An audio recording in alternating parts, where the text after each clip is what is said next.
evening and welcome to tonight's course. My name is Teresa Perkins and I'll be your instructor for tonight.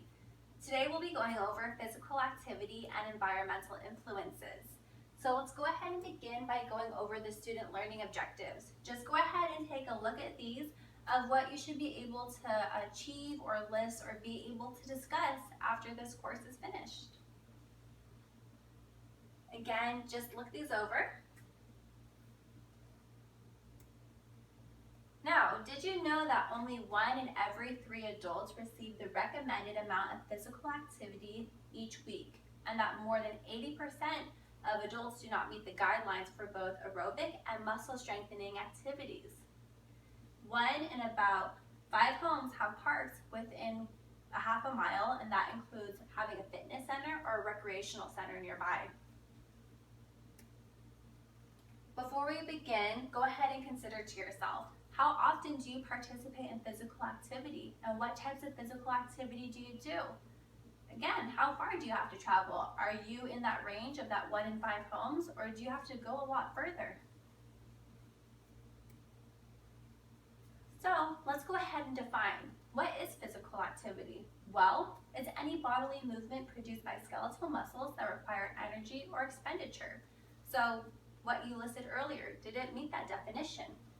If it hasn't, or if you need to maybe think of some more, go ahead and do so. Think about ways physical activity is achieved. Now, how can you achieve physical activity? Well, there's tons of ways. Say you're at home, you can garden, go for a walk, ride a bike, walk your dog, or do housework. Today, my class is my puppy, so maybe it's having his human take him on a walk. Maybe you're at work. How do you do that? Well, you take the stairs instead of the elevator. Maybe you go on a walk on your breaks, or try standing at your desk instead of sitting. Now, if you're not at work and you're not busy at home, you can always do stuff that you like to do.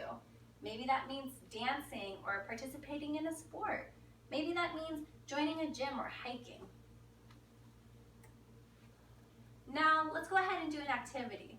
I'm going to go ahead and provide paper and pen and list at least 3 ways that you achieve physical activity in your own life. 3 ways that meet that definition that we just went over.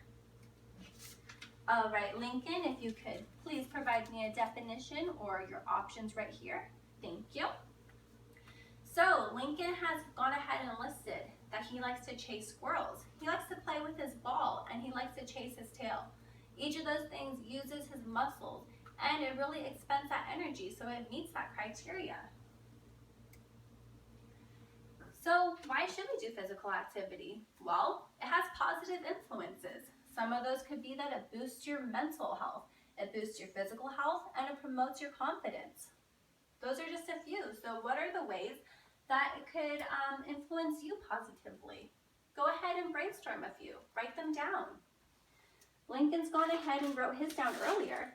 And he said that it makes him stronger. That's positive to him. That he enjoys the outdoors and it helps him sleep better because he's using his energy.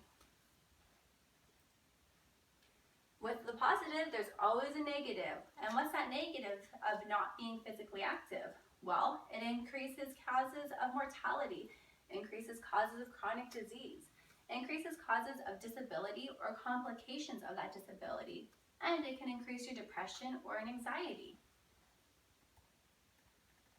What are some ways that not being physically active could negatively impact you?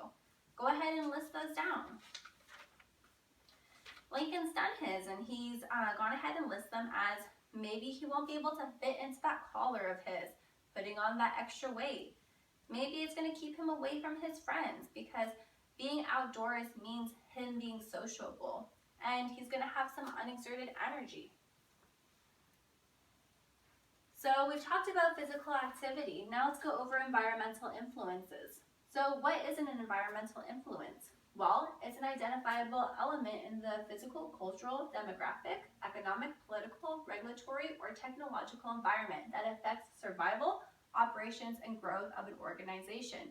So this could mean that it's something in your life or in your daily environment that can impact you.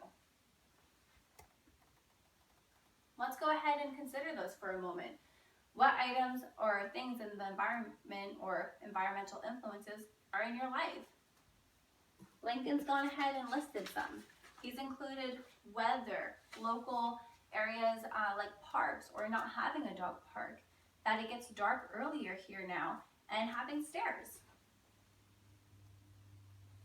Other examples could be sidewalks and bike lanes, walking trails, parks, and access to recreational areas.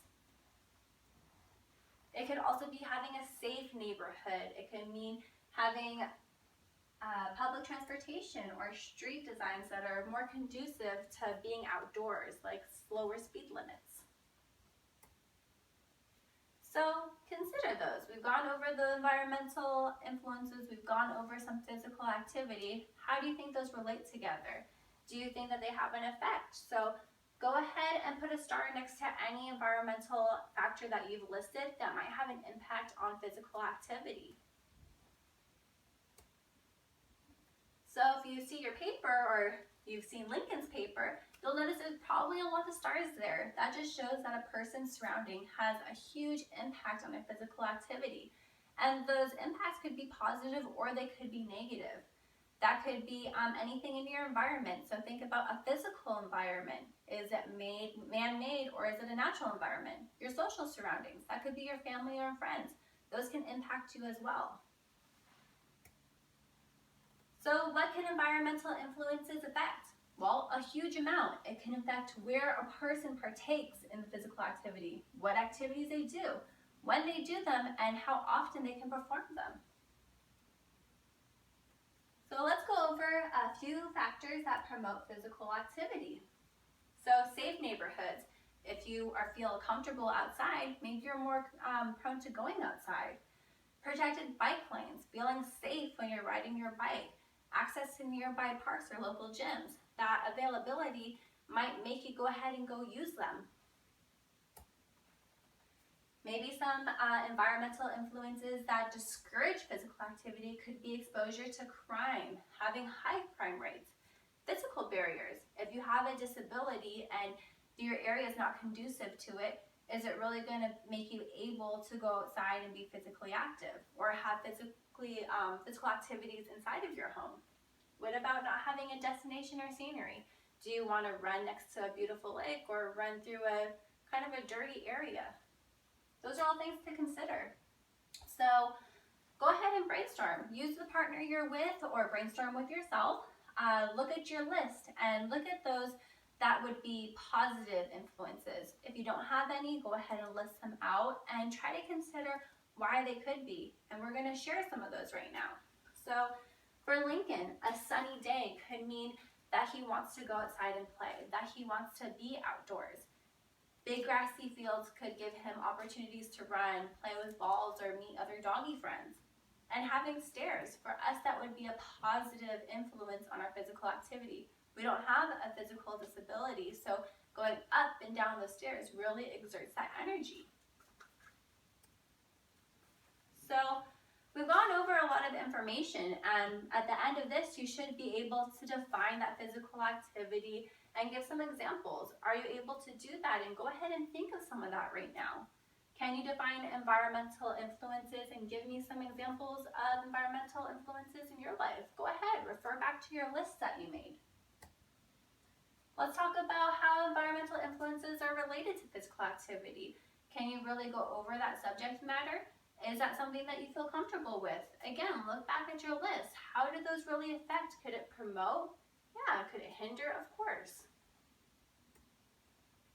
And let's go ahead and look at your list. Were you able to really list out those promoting of physical activities or those negative impacts or those discouraging factors? And are you able to give benefits of being physically active and those negative impacts of not being physically active? All this information we covered, are you able to give that back? That's what we want to do. So go ahead and think about those responses. So this lecture had a lot of information. It had information of physical activity and of your environment and how that relates together. So I hope that you're able to look at that and maybe make some improvements into your life or just be able to notice those things around you. And I hope that you use this information and maximize those positive influences.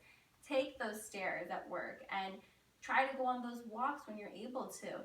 And maybe noticing the ones that hinder your physical activity, maybe you can minimize the impact of those. So if you have an area that's not really well lit, what are things you can do to work around that? Maybe bring your own flashlight when you go on walks. But I hope you enjoyed this lecture, and I hope you have a good night. Thank you for